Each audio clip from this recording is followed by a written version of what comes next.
হাবের উপসর্গে 3 জেলায় প্রাণ গেল আরো 5 শিশুর। সন্তানের জীবন বাঁচাতে এক হাসপাতাল থেকে আরেক হাসপাতালে ছুটছেন অভিভাবকরা।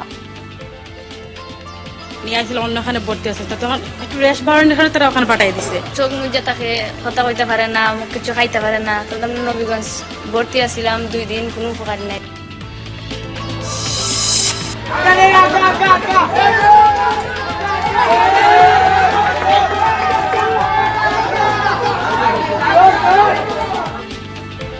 ব্রাহ্মণবাড়িয়ার সরাইলে দুপক্ষের সংঘর্ষে এক কিশোর নিহত। ফরিদপুরের ভাঙ্গায় ফেসবুক পোস্ট নিয়ে সংঘাত, আবারও মারামারিতে জড়ালো 2 গ্রামবাসী।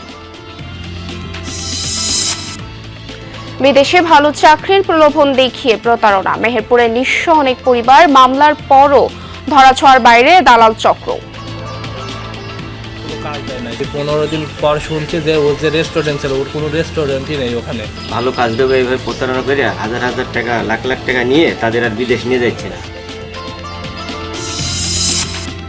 ঈদের ছুটিতে জমজমাট বিভিন্ন পর্যটন স্পট, পরিবার পরিচয় নিয়ে প্রকৃতির সান্নিধ্যে ভ্রমণ পিপাসুরা। নিরাপত্তা নিশ্চিতে তৎপর প্রশাসন। আর থাকার জায়গা যদি ভালো থাকতো তাহলে মনে হয় এখানে পর্যটন হিসেবে আর সুন্দর। ঝুড়ি দেওয়ার দরকার আর কি এখানে, যাতে বোতল, প্লাস্টিক, অন্যান্য চিপসের প্যাকেট ট্যাকেট এখানে সবাই ফালাতে পারে। আমরা টিকিট কাটতে গেছিলাম, তারা মানে অতিরিক্ত টাকা আদায় করতেছে।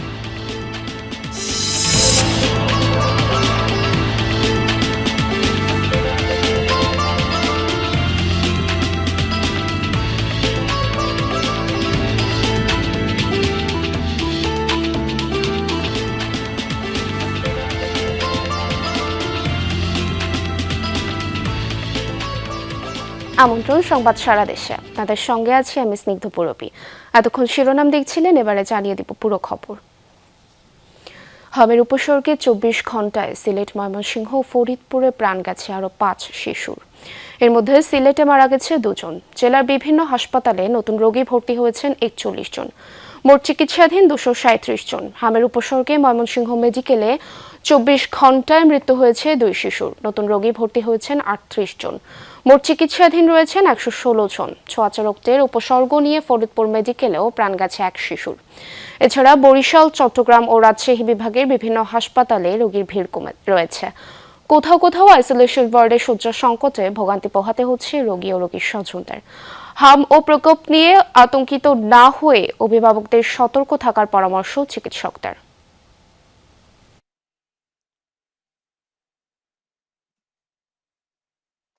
প্রথম জ্বর আসছিল, এই 4 দিন 5 দিন ওষুধ খাওয়াইছি ওইখান থেকে দোকাগুল থেকে।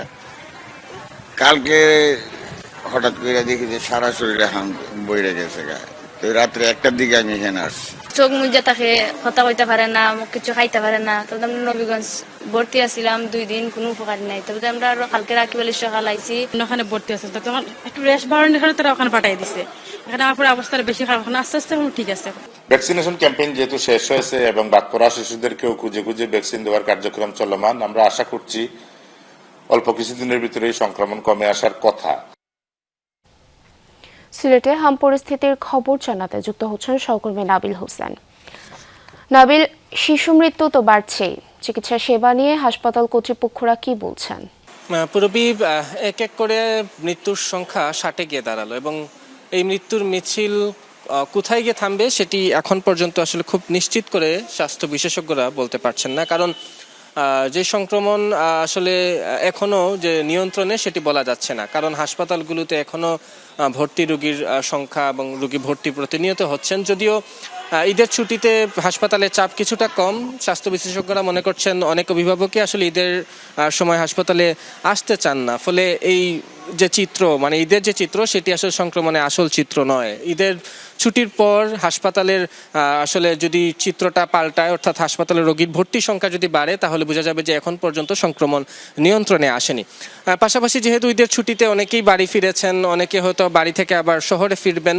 এতে করে সংক্রমণ বাড়ারও একটি আশঙ্কা তারা প্রকাশ করছেন। তবে স্বাস্থ্য অধিদপ্তর তারা আমাদেরকে জানিয়েছে যে আসলে অধিকাংশ শিশুকে যেহেতু টিকার আওতায় নিয়ে আসা হয়েছে, ফলে সেভাবে সংক্রমণ বাড়বেও না। আর যদি বাড়েও সেক্ষেত্রে যেসব শিশুদের টিকা নেওয়া আছে সেসব শিশুরা জটিল অবস্থায় আসলে পড়বে না, এমনটি তারা আমাদেরকে জানিয়েছেন। এর বাইরে স্বাস্থ্য বিশেষজ্ঞ তাদের কিছু পরামর্শ রয়েছে। প্রথম পরামর্শ হচ্ছে যে যেই শিশুরা আসলে বাড়ি ফিরেছেন তাদের যাতে স্বাস্থ্য সুরক্ষা নিশ্চিত অভিভাবকরা করেন সেটি তাদের পরামর্শ রয়েছে।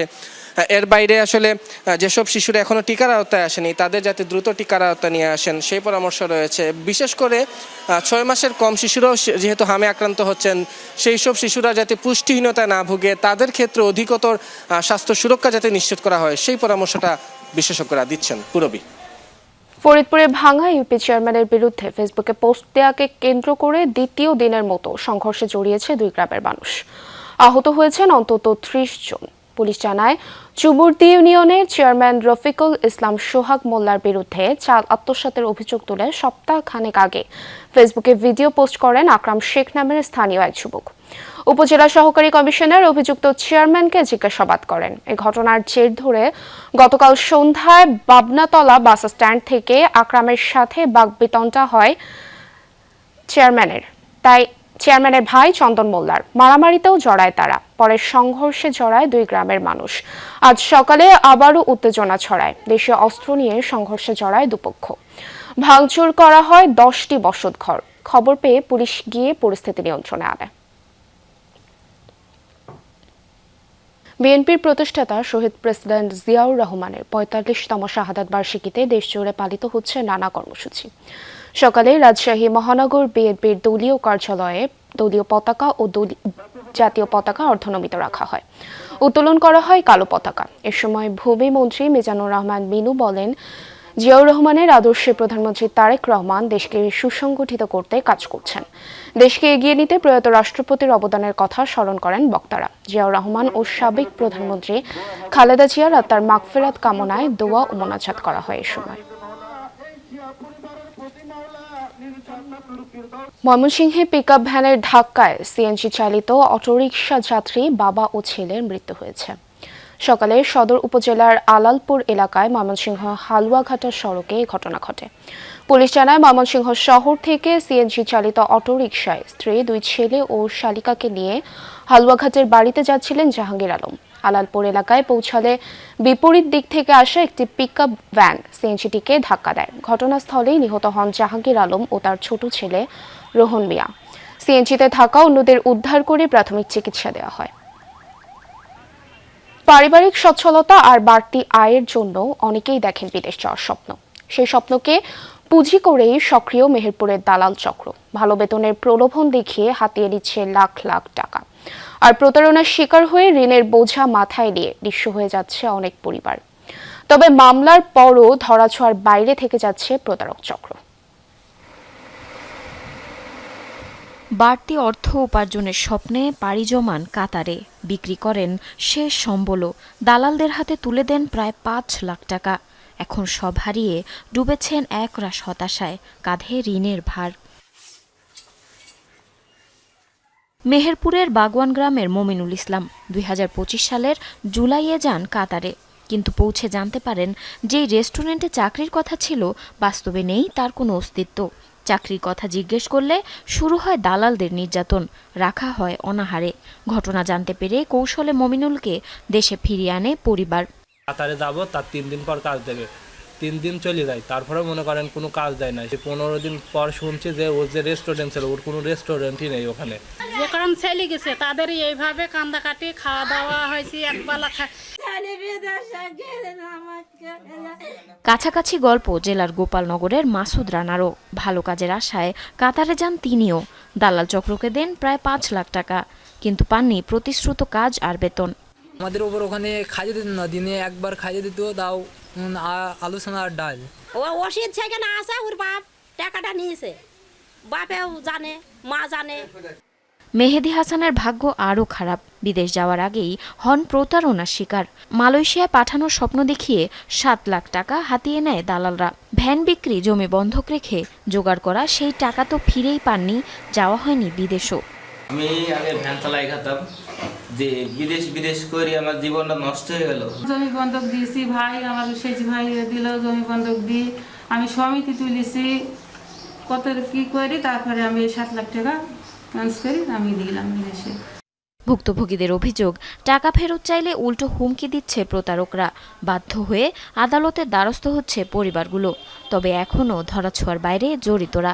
প্রায় প্রতিদিনই রাত পয়লেই যে কত শৈলী প্রতারণা হয়েছে কত গ্রামের। বিদেশের ব্যাপারে দালালরা যেটা করছে, সাধারণ মানুষের সাথে ভোকাস দিয়ে ভালো কাজ দেবে এভাবে প্রতারণা করে হাজার টাকা লাখ টাকা নিয়ে তাদের আর বিদেশ নিয়ে যাচ্ছে না। প্রশাসন বলছে, বৈধ প্রক্রিয়া ছাড়া বিদেশে গেলে প্রতারণার ঝুঁকি থেকেই যায়। সেক্ষেত্রে সরকারি প্রশিক্ষণ এবং যাচাইকৃত এজেন্সির মাধ্যমে যাওয়ার পরামর্শ পুলিশ সুপারের। আসলে যদি কেউ এরকম দালালদের মাধ্যমে প্রতারণার শিকার হয়, তাহলে আমাদের বাংলাদেশের প্রচলিত আইনে মানব পাচার প্রতিরোধ ও দমন আইনে তার আইনগত সুবিধা নেওয়ার সুযোগ রয়েছে। প্রতারণার এই চক্র ভাঙতে কঠোর নজরদারি এবং আইনের কার্যকর প্রয়োগের দাবি জানিয়েছে সচেতন মহল। জারিন অর্নি, যমুনা নিউজ। নাটোরের চকবৈদ্যনাথ বাজারে এখন ব্যস্ত সময় কাটাচ্ছেন আড়তদাররা। কাঁচা চামড়ায় লবণ দিয়ে প্রক্রিয়াজাত করে গুদামে সংরক্ষণ করা হচ্ছে। কয়েকদিন পর থেকে অন্তত 35 থেকে 40 জেলার লবণযুক্ত চামড়া জড়ো হবে এই বাজারে। সেই সাথে ঢাকার ট্যানারিগুলোতেও সরবরাহ শুরু হবে কাঁচা চামড়া। বাজারে সুষ্ঠুভাবে কেনাবেচা ও সংরক্ষণ করতে তৎপর প্রশাসন কর্মকর্তা।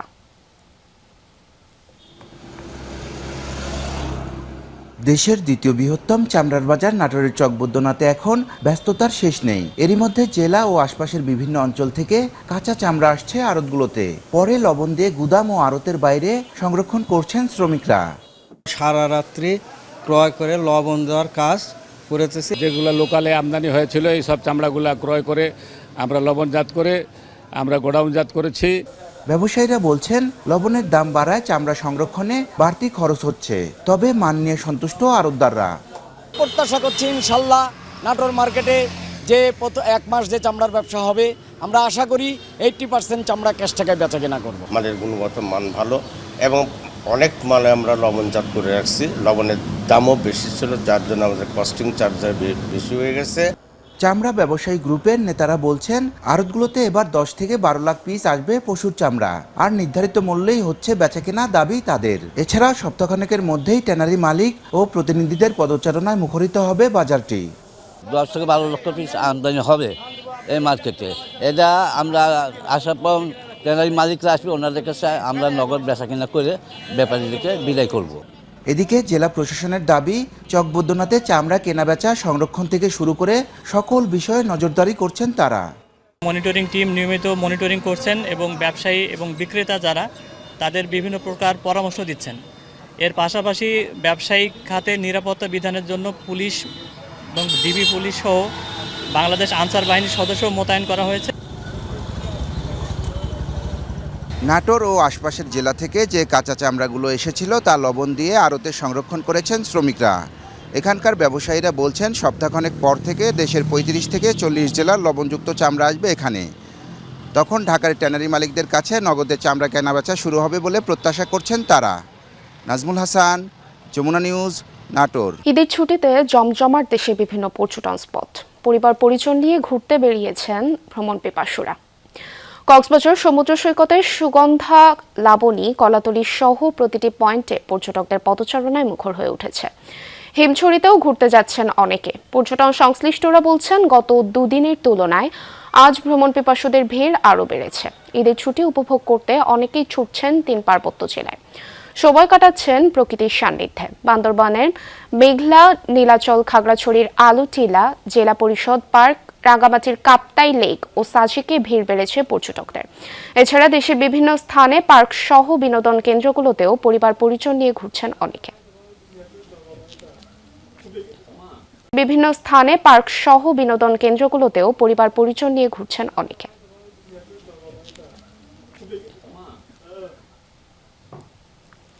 দর্শক, এ বিষয়ে আরো জানাতে কক্সবাজার থেকে যুক্ত হচ্ছেন সহকর্মী এহসান আল কুতুবি। এহসান, পর্যটন নগরীতে ভ্রমণ পিপাসুদের ভিড় কেমন দেখছেন এবং স্থানীয় হোটেল মোটেলগুলো বুকিং এর কি অবস্থা?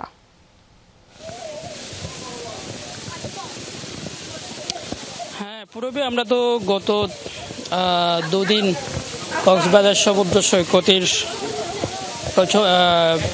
যে পরিমাণ পর্যটক এসেছে সেই কথাগুলো জানাচ্ছিলাম, এবং আজকে এই মুহূর্তে এসেছে আমি কক্সবাজারের যে পর্যটন স্পটগুলো রয়েছে সেই স্পটগুলোর মধ্যে একটি হচ্ছে হিমছড়ি। আমরা এই মুহূর্তে হিমছড়ি আছে, আপনি নিশ্চয়ই দেখতে পাচ্ছেন। এখানে হিমছড়ি যে ঝর্ণা আছে সেই ঝর্ণায় দূর দূরান্ত থেকে আসা পর্যটকরা গোসল করছেন। যেহেতু প্রচণ্ড গরম পড়ছে, এই গরমের মধ্যে তারা একটু স্বস্তির নেওয়ার চেষ্টা করছেন, এবং এখানে ছোট বড় সব বয়সী যেসব পর্যটক কক্সবাজারে এসেছেন তারা কিন্তু হিমছড়িকেই অবশ্যই তাদের লিস্টের মধ্যে রাখে, তালিকার মধ্যে রাখে ঘোরাফেরার জন্য, এবং সেই হিসেবে আজকে হিমছড়িতে এসেছে। এখানে ঝর্ণার পাশাপাশি রয়েছে প্রায় 300 ফুট উপরে হচ্ছে পাহাড়, যেই পাহাড়ে সিঁড়ি বেয়ে প্রায় 200 শতাধিক সিঁড়ি বেয়ে সেই পাহাড়ে উপরে উঠতে হয়। উপরে উঠেই কিন্তু সেখান থেকে যে মনোরম দৃশ্যের মধ্যে আমি যদি বর্ণনা করি, বিশাল যে সাগর, সেই সাগর তো সুন্দর করে দেখা যায়, সেটি আসলে বলার মতো না। এবং পাশাপাশি হচ্ছে মেরিন ড্রাইভের পাশে হওয়াতে এক পাশে পাহাড় এক পাশে সাগর, এই দৃশ্যটি আসলে তাদের মন কাড়ে। ধন্যবাদ কুতুবী আপনাকে। যান্ত্রিক শহরের ব্যস্ততা আর কোলাহল পিছনে ফেলে প্রকৃতির টানে পর্যটকরা ছুটছেন পূর্ণভূমি সিলেটে। মেঘালয়ের পাহাড় আর পাথুরে নদীর শীতল জলে এদের আনন্দ ভাগাভাগি করে নিতে মুখর সিলেটের পর্যটন স্পটগুলো। বিপুল সংখ্যক পর্যটক সামাল দিতে তৎপর স্থানীয় প্রশাসন। কমপক্ষে আরও 2 দিন এমন ঢল থাকবে বলে মনে করছেন সংশ্লিষ্টরা। ঈদের ছুটিতে হাজারো পর্যটকের ঢল। মেঘালয় থেকে নেমে আসা হিমশীতল পানি আর সাদা পাথরের অপরূপ মেলবন্ধনে বিমোহিত ভ্রমণ পিপাসুরা। আমি কখন আসি না, ফার্স্ট টাইম আসলাম, কিন্তু আমার কাছে খুবই ভালো লাগতেছে। নিরাপত্তা ব্যবস্থা অনেক ভালো। মহিলাদের জন্য আপনার কাপড় চোপড় চেঞ্জ করার যে বিষয়টা আছে এটা আপনার এখানে নাই।